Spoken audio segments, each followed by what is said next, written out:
average, 113 youth under the age of 20 die each year from farm-related injuries. According to the National Institute for Occupational Safety, more than 40% of those deaths involve either machinery like tractors or ATVs. In Louisiana, 19 people have lost their lives on ATVs in the last 2 years, according to Wendell Miley, the Louisiana Farm Bureau Safety Director. That's why the Jeff Davis Parish Farm Bureau put together a Farm Safety Day for high school ag students in the parish. All 5 high schools in Jeff Davis Parish are represented, and we have around 335 students who are all enrolled in VOAG in the high schools and or 4-H. If you look at the rankings of the occupations in the country, ag is one of the most dangerous ones. I mean, you got all sorts of equipment, livestock you're dealing with, and the thing that really happens is when people get tired at the end of the day, that's when people get hurt, they get careless. And it's a real opportunity to do that, and Farm Bureau in Jeff Davis and their board is a big part of this event. It started with the board at Farm Bureau Jeff Davis Parish, which is our federation. And we've been working in conjunction with Costco car seats for years and years, which is a safety program. People can, by being a member of Farm Bureau, they can purchase a car seat at a discounted price.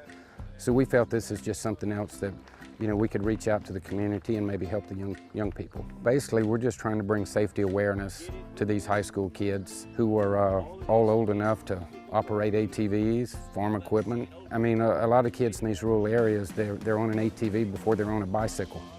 I mean, we see it every day, whether it's on a gravel road or going around a rice field or through a pasture. And I mean, danger is lurking around every corner, on ATVs without helmets, without safety belts. This topic here is a very important one for this age group.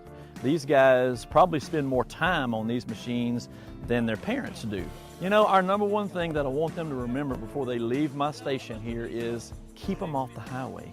About 7 to 8 out of 10 deaths in our state happen because they're being hit by other trucks, cars, 18-wheelers out on the highway, and they're not licensed and legal to be there anyway. So if we could do that, we'd drop the death rate tremendously.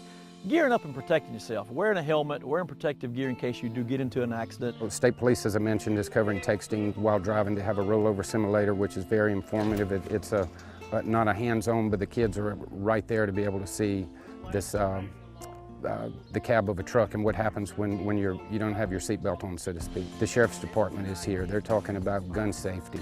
A lot of these accidents can be avoided if we take time and think about what we're doing. That's really what hit me, is maybe if we can reach out to these high school kids to give them situational awareness to where, maybe they will, instead of just running up and grabbing something, sit back, think about it, realize what they're about to be involved in, and maybe it will help. A lot of cases we're never going to know. This was the first safety day for Bush and the Jeff Davis Farm Bureau to put together, but they say it will definitely not be the last. We'll be sure to keep you up to date here on the show when more programs like this will be held near you. Until then, you can find out more information about farm safety on our website at twilatv.org. Still to come on Twyla, how could the congressional tax plan impact Louisiana farmers and what you pay at the grocery store? But first, listening to farmers and ranchers to prepare for the Louisiana legislative session. Stay with us.